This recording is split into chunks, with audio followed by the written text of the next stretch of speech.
नमस्कार, जय जगन्नाथ। ଆପଣଙ୍କୁ ପୁଣି ଥରେ ମୋ ଚ୍ୟାନେଲକୁ ସ୍ୱାଗତ ଜଣାଉଛି। ମୁଁ ଅଞ୍ଜନା।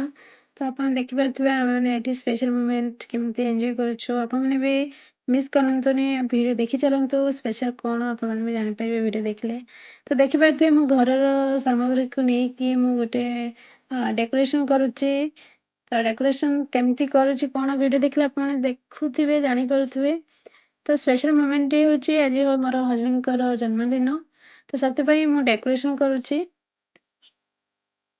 ତ ଘରେ ଯାହା ବି ସାମଗ୍ରୀ ଥିଲା ମୁଁ ତାକୁ ନେଇକି ଡେକୋରେସନ୍ ଆରମ୍ଭ କଲି। ଆଉ ହଜବେଣ୍ଡ ଆଜି ନାହାନ୍ତି, ଅଫିସ୍ ଯାଇଛନ୍ତି। ସେ ଆସିଲେ ମୁଁ ତାଙ୍କୁ ସରପ୍ରାଇଜ୍ କରିବି। କାହିଁକିନା ସରପ୍ରାଇଜ୍ ତ ଆଜି ନୁହଁ, କାଲି ତାଙ୍କ ବର୍ଥଡେ ଅଛି। ଯେହେତୁ ମୁଁ ଆଜି ରାତିରେ ହିଁ ଡେକୋରେସନ୍ ଆରମ୍ଭ କରିଛି। ତ ସେ ଅଫିସରୁ ଆସିଲେ ମୁଁ ତାଙ୍କୁ ଆଖି ବନ୍ଦ କରି ରୁମ୍କୁ ଯାଇକି ରଖିବି। କାହିଁକିନା ଆମ ଘରେ ସେତେ ସ୍ପେସ୍ ନାହିଁ, ମୋତେ ହଲ୍‌ରେ ହିଁ ଡେକୋରେସନ୍ କରିବା ପାଇଁ ପଡ଼ିଲା। ତ ସେ ଆସିଲେ ଦେଖିନେବେ, ସେଥିପାଇଁ ତାଙ୍କୁ ଆଖି ବନ୍ଦ କରିକି ନେଇଯିବି ଏମିତି ଭାବୁଛି। ତ ଚାଲନ୍ତୁ ମୁଁ ଡେକୋରେସନ୍ ତ ଆରମ୍ଭ କଲି। ଡେକୋରେସନ୍ ଫାଇନାଲି ସରିଲା ପରେ ମୁଁ ଆପଣଙ୍କୁ ପୁରା ଲୁକ୍ ଦେଖେଇବି କାଲି। ଦେଖିପାରୁଥିବେ ଡେକୋରେସନ୍ ସବୁ ସରିଯାଇଛି। ମୁଁ ଆପଣମାନଙ୍କୁ ଦେଖେଇବି। ଆଜି ତ ସକାଳ ହେଲା, ବ୍ରେକଫାଷ୍ଟରେ ମୁଁ ବନାଉଛି ମଟର ଆଳୁ ତରକାରୀ। ରାତିରେ ମଟର ଭିଜେଇକି ରଖିଥିଲି। ତ ଏବେ ମୁଁ ମଟର ଆଳୁ ତରକାରୀ ବନେଇକି ତାଙ୍କୁ ଦେବି, କାହିଁକିନା ତାଙ୍କୁ ବହୁତ ପସନ୍ଦ ମଟର ଆଳୁ ତରକାରୀ। ଆଉ ହଉଛି ତା ସହିତ ମୁଁ ବନାଉଛି ପୁରୀ ମଧ୍ୟ ତାଙ୍କ ଫେଭରେଟ୍। ଆଉ ଆଳୁ ପରଠା, ଆଳୁ ତ ସେଠି ଲଗେଇଛି। ତ ଏବେ ଚାଲନ୍ତୁ ପୁରୀ ମୁଁ ଛାଣି ନେବି ଜଲ୍ଦି, କାହିଁକିନା ଆଜି ବହୁତ କାମ ଅଛି। ସେଥିପାଇଁ ମୁଁ ଜଲ୍ଦି କରୁଛି। ଆପଣମାନେ ଦେଖି ଚାଲନ୍ତୁ। ତ ମସଲା କଷି ଯାଇଛି ଏବଂ ତେଲ ବି ମଧ୍ୟ ତାତିଗଲାଣି। ତ ମୁଁ ପୁରୀ ସବୁ ଛାଣି ଦେଉଛି ଜଲ୍ଦି। ମାଏରା ବହୁତ ହଇରାଣ ମଧ୍ୟ କରୁଛି, ବେଳେବେଳେ ଆସି କାନ୍ଦୁଛି। ମୋତେ ଲେଟ୍ ହେଉଛି କାମ କରିବା ପାଇଁ, ତ ମୋତେ ତ ଜଲ୍ଦି କରିବା ପାଇଁ ବି ଅଛି। ତ ଚାଲନ୍ତୁ, ଆଳୁ ମଟର ତରକାରୀ ତ ଫାଇନାଲି ବନେଇ ଆସିଲା। ତ ଏବେ ପୁରୀ ବି ଛାଣିଦେବି, କାହିଁକିନା ଏଠି ମୋତେ ଇଜି ହେଉଛି। ଗ୍ୟାସ୍ 3ଟା ଗ୍ୟାସ୍ ଲଗେଇ ଦେଇଛି, ସେଥିପାଇଁ ମୋତେ ଜଲ୍ଦି କରି ବି ପାରୁଛି। ନାଇଁ ତ ମୁଁ ଏକା ଏସବୁ କରିପାରିନଥାନ୍ତି କେବେ ବି। ତ ଚାଲନ୍ତୁ ଏଠି ଆଳୁ ପରଠା କେମିତି ବନାଉଛି। ଆଳୁ ପରଠା ବନେଇଲି। ତ ଏବେ ଏତେ ପର୍ଯ୍ୟନ୍ତ ସେ ଶୋଇଛନ୍ତି, ଉଠି ନାହାନ୍ତି। ସେଥିପାଇଁ ତାଙ୍କୁ ଉଠଉ ବି ନାହିଁ। ଜଲ୍ଦି ବନେଇ ସାରିଲା ପରେ ତାଙ୍କୁ ମୁଁ ଉଠେଇବି ଆଉ ତାଙ୍କୁ ଦେବି ବ୍ରେକଫାଷ୍ଟ। ତ ସେ ଉଠିକି ଆସିଲେ, ଆସିଲା ପରେ ଆମେ ଏଠି ବ୍ରେକଫାଷ୍ଟ କରୁଛୁ। ଆଉ ଦେଖିପାରୁଥିବେ ସେ ଖାଉଛନ୍ତି। ଖାଇକି ବହୁତ ଖୁସି ମଧ୍ୟ ହେଲେ, କହିଲେ ବହୁତ ଭଲ ବନିଛି ବୋଲି କହିଲେ। ସେ କହୁଥିଲେ କି ଏତେ ସବୁ କ'ଣ ପାଇଁ ବନଉଛ। ମୁଁ ଏମିତି ତାଙ୍କୁ ଖୁସି କରିବା ପାଇଁ ଟିକେ ବନେଇଦେଲି। ଆଉ ଭିଡ଼ିଓ ବି ଆପଣଙ୍କୁ ପାଇଁ ସ୍ପେଶାଲ ବନଉଛି, ଏମିତି ବି ଭାବିଲି କି ଦେଖେଇଦେବି ଆପଣଙ୍କୁ କ'ଣ ସବୁ ବନଉଛି। ତ ବନେଇ ସାରିଲା ପରେ ମୁଁ ଲଞ୍ଚ ରେଡ଼ି ହେଇଯାଇଛି। ଏବେ ମୁଁ ବାଢ଼ୁଛି, ଆମେ ଖାଇବା ପାଇଁ ବସୁଛୁ। ମୋର ସାନ ଭାଇ ମଧ୍ୟ ଆସିছে, ତାକୁ ଡାକିଥିଲି କାଲି। ସେ ଆସି 12ଟାରେ ପହଞ୍ଚିଲା ଆଜି। ତ ବିରିୟାନୀ ସହିତ ରାଇତା ସାଲାଡ଼ ବନିଛୁ, ଆମେମାନେ ଖାଉଛୁ। ଏବେ ଆସିଗଲି ମୁଁ ଡିନର ପ୍ରସ୍ତୁତ କରିବା ପାଇଁ। ଇଏ ହେଉଛି ରାଗି ଅଟା ଭିତରେ ଚିକେନ୍ ଷ୍ଟଫିଂ କରି ତାକୁ ଷ୍ଟିମ୍ କରାଉଛି। ଏଇଟା ଗୋଟେ ନୂଆ ରେସିପି, ଆପଣଙ୍କ ସହିତ ମୁଁ ପରେ ସେୟାର କରିବି। ତ ତାପରେ ଆସିଲି କ୍ୟାବେଜ୍ କଟଲେଟ୍ ବନେଇବା ପାଇଁ। କ୍ୟାବେଜ୍ କଟଲେଟ୍ ମୋ ହଜବେଣ୍ଡକୁ ବହୁତ ପସନ୍ଦ, ସେଥିପାଇଁ ବନଉଛି। ତାଙ୍କ ପସନ୍ଦ ଯାହା ବି ମୁଁ ଆଜି ବନେଇ ତାଙ୍କୁ ଖୁସି କରିବା ପାଇଁ ଭାବିଲି, ସେଥିପାଇଁ ବନଉଛି। ନାନ୍ ତ ସେ ତ ନାନ୍ ପ୍ରିୟ, ସେଥିପାଇଁ ମୁଁ ତାଙ୍କ ମଇଦା ଏଠି ବନେଇକି ଗୋଳେଇକି ରଖିଛି। ଦେଖିପାରୁଥିବେ କେମିତି ଫୁଲି ଯାଇଛି। ତ ମୋର ଡିନର ତ ପ୍ରସ୍ତୁତ ସରିଲା। ମୁଁ ଏବେ ଆସିଗଲି ତାଙ୍କୁ ରେଡ଼ି କରିବା ପାଇଁ। ଦେଖିପାରୁଥିବେ ମୁଁ ତାଙ୍କର ହେୟାର ଷ୍ଟାଇଲ୍ କରୁଛି। ଫେସ୍‌ରେ କ୍ରିମ୍ ଲଗେଇ ତାଙ୍କୁ ଟିକେ ଗୋରା କରେଇ ଦେଉଛି। ତ ଦେଖିପାରୁଥିବେ କେମିତି। ତ ଚାଲନ୍ତୁ ଏବେ ମୋର ଫାଇନାଲ୍ ଲୁକ୍ ଦେଖନ୍ତୁ, ମୁଁ କେମିତି ଡେକୋରେସନ୍ କରିଥିଲି। ଆପଣମାନେ ଦେଖନ୍ତୁ କେମିତି ହେଇଛି, କମେଣ୍ଟରେ ମୋତେ ନିଶ୍ଚୟ ଜଣେଇବେ।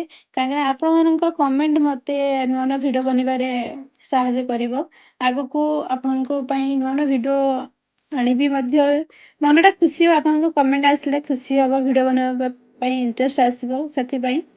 ତ ଚାଲନ୍ତୁ, କେକ୍ ତ ଆସି ରହିଯାଇଛି, ସବୁ କିଛି ଡେକୋରେସନ୍ ହେଇଯାଇଛି। ଏବେ ଆସନ୍ତୁ ହଜବେଣ୍ଡଙ୍କ ପାଖକୁ ଯିବା ତାଙ୍କୁ ଆଣିବା ପାଇଁ। ମାଏରା ମଧ୍ୟ ରେଡ଼ି ହେଇଯାଇଛି, ସେ ଯାଉଛି ତା ବାପାଙ୍କୁ ଆଣିବା ପାଇଁ।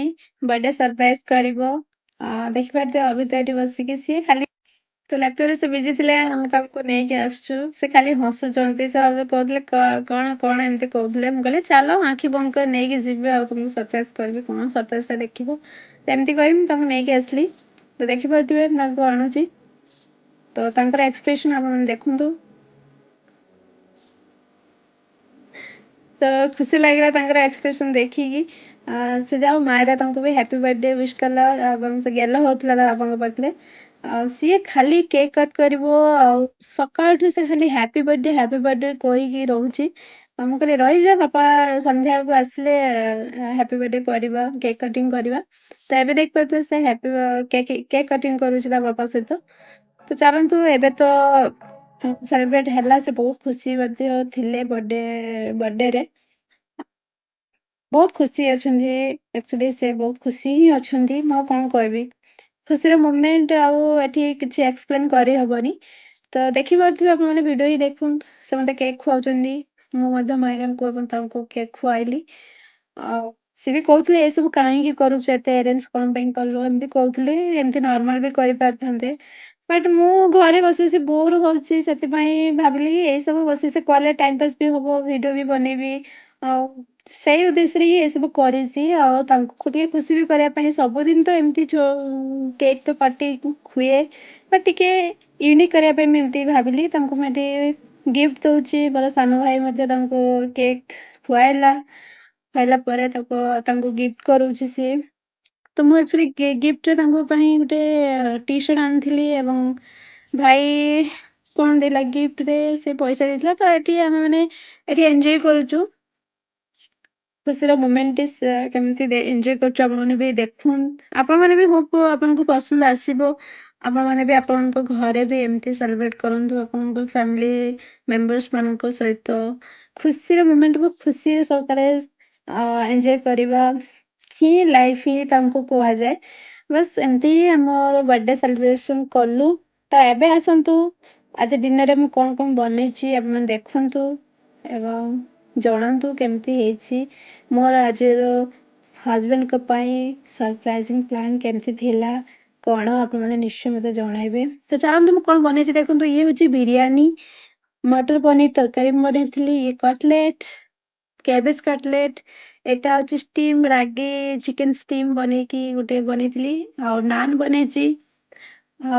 ନାନ୍ ବି ମୁଁ ଫାର୍ଷ୍ଟ ଟାଇମ୍ ବନେଇଛି ବହୁତ ସୁନ୍ଦର ବନେଇଥିଲା। ଆଉ କଷ୍ଟର୍ଡ଼ ବି ବନେଇଛି। ମଟର ଆଳୁ ତରକାରୀ ବି ଥିଲା ସକାଳର ତ ସେଇଟା ବି ଆମେ ଆଣିଥିଲୁ ଖାଇବା ପାଇଁ। କିନ୍ତୁ ଯାହା ରଖିଥିଲି କିଏ ଖାଇବା ମାଇରା ତ ଏଠି କଷ୍ଟର୍ଡ଼ ସହିତ ଏନ୍ଜୟ କରୁଛି। ତାକୁ ଆଉ କିଛି ଖାଇବା ପସନ୍ଦ ହିଁ ଆସୁନି କେବଳ ମିଠା ହିଁ ପସନ୍ଦ ତାକୁ। ତ ମୁଁ ଏବେ ଡାଇନିଂ ସଜେଇଲି କାହିଁକିନା ଖାଇବେ ସମସ୍ତେ ଭୋକିଲାଣି ରାତି ବି ହେଲାଣି। ମୋର ସାନ ଭାଇ ସିଏ ପୁଣି କାଲି ସରି ଆଜି ଘରକୁ ପୁଣି ଯିବ। ତ ରାତି 10ଟା 10:30 ପାଖାପାଖି ହେଲାଣି। ତ ମୁଁ ଏବେ ସଜଉଛି ଖାଇବା ପାଇଁ ବାଢୁଛି। ତ ଚାଲନ୍ତୁ ଆମେ ତ ଖାଇଲୁ ଏମିତି ସେଲିବ୍ରେଟ୍ କଲୁ।